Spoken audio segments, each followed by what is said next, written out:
Hi and welcome. The third episode in conversation with the Dean and Director of Six Cricket Academy, Mr. Karthik Jeshwanth. Welcome, sir. Thank you. I have shortlisted many questions for this month. I would like your input on them. Summer holidays are coming soon. A lot of questions from parents wanted to know how to utilize the time towards sports. The second question is, please talk about how long does it take to develop any changes in bowling. The next question is, how can a cricketer maintain balance between success and failure? And the last question is, importance of infrastructure, facility, environment versus just a specific coach. What is more important? Thank you, Sophia. Lovely questions all. And first, if I take up the summer holidays coming up, it is a confusion amongst parents to. It's a great time for the parents and the child to develop a particular sport or whatever his activity is going to be. If he is sports specific and is a cricketer, so there is a challenge for the parents to know how much to put the son in the sport, or it's a great time actually. The physical aspect could be really developed, and if there is anything lacking in the skill, it's a good time to develop because there's absolutely no pressure from the school or from anywhere else. And also, if you have a chance to learn some other sport which is going to complement your prime sport, that also this is a good time to develop, so that the complementing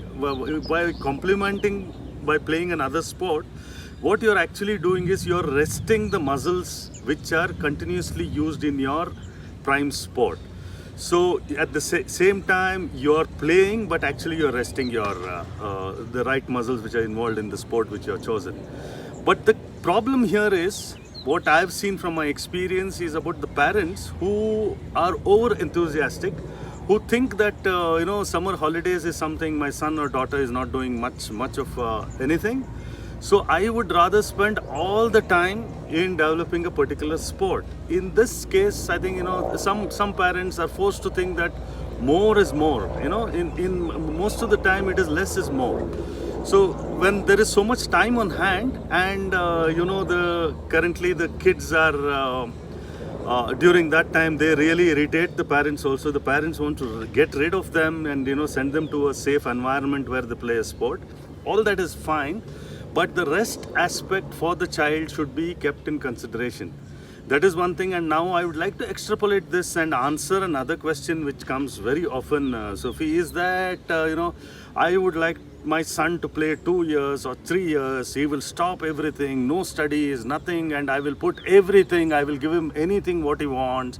For 3 years I will try that sport. I said, to the answer to those parents, right now I'm telling, if you're just thinking that 2 years, 3 years you're going to put your son in sport, I would rather say don't put him, because there is no way you're going to get anything out of it. Sport is one thing, it's an art. It's like, I often tell people that if I don't know to sing, whether it's a Mohammad Rafi or a Kishore Kumar or a Lata Mangeshkar who coaches me under the greatest of studios, I just cannot sing. It's as simple as that. So a sport similarly is like that. But at the same time, why do you play a sport? You play a sport so that you get those values around the sport, which is very important, which down the line in life, which help you out in the real life situation. If this is the reason you're playing the sport and your son or daughter happens to be good in that, then please continue, then give up everything and do that. Now there is a problem with the parents that I will do either cricket or studies. Absolute rubbish. You have to complement both, and studies is one thing which I don't tell anyone to curb on it till you become a professional cricketer, where that starts somewhere around once you play Ranji Trophy. That is when probably you can think of quitting rest of the things and then maybe fully focus on the sport. So 100% for children 12 years, 13 years coming here and then saying that 3 years will not do anything, will only play sport. There is no way. If there was a recipe by any coach to get someone very good by 3 years for him to represent whatever, it's not possible. It's not there. If somebody is telling that, don't believe it. Next question is, please talk about how long does it take to develop any changes in bowling? See, it's a very generic question because this is very individualistic. So some child may take very little time because he learns quickly. Some may take more time, and at the same time, some problems could be very minimal. Some could be a real bowling action change, which I'm a totally, as a coach, I'm totally against that because I'm a firm believer of originality. When the player is developed in his own original action is where he sees success. Small changes do happen, and these small changes, according to me, it should remain small and it should not take much of time. The next question is, how can a cricketer maintain balance between success and failure? See, the first thing what a cricketer or any sportsman should learn is every match is a different event, or even a practice session is a different event. If you're going to carry it forward, whether you carry your failures or success for the next game, it is not a good thing at all. Because if any champion who holds on, at the highest level and represents the country for a long time, would have realized that it is that one ball which you're going to bowl or one ball which is going to come at you to face. So there is no question of the backlog of whether you failed by not doing well the previous match or you scored tons of runs in the previous matches. It should not matter according to me. So it should be that one ball what you play at that particular moment. It's what, if you're going to do your best, I'm sure you will succeed more often than not.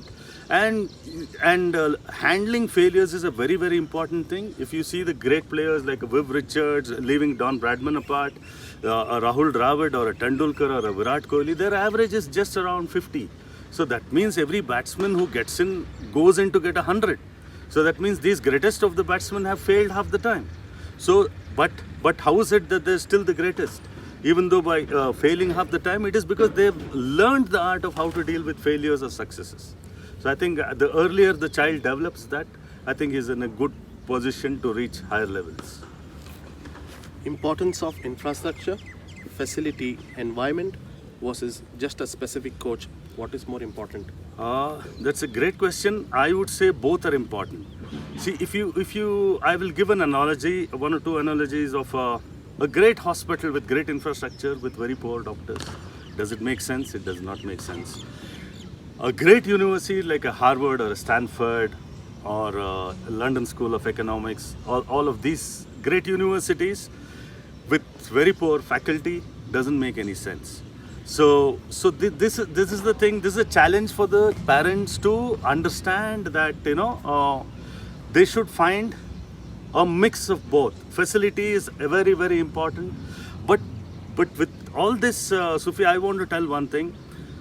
If your child has it, then all these factors come in. A great coach or a good coach or a great facility is important. If the child doesn't have it, all these things it doesn't matter. Yeah. Thank you. Also, to our viewers, if you have any more questions, please reach out to us at the Sixth Academy page. Thank you so much.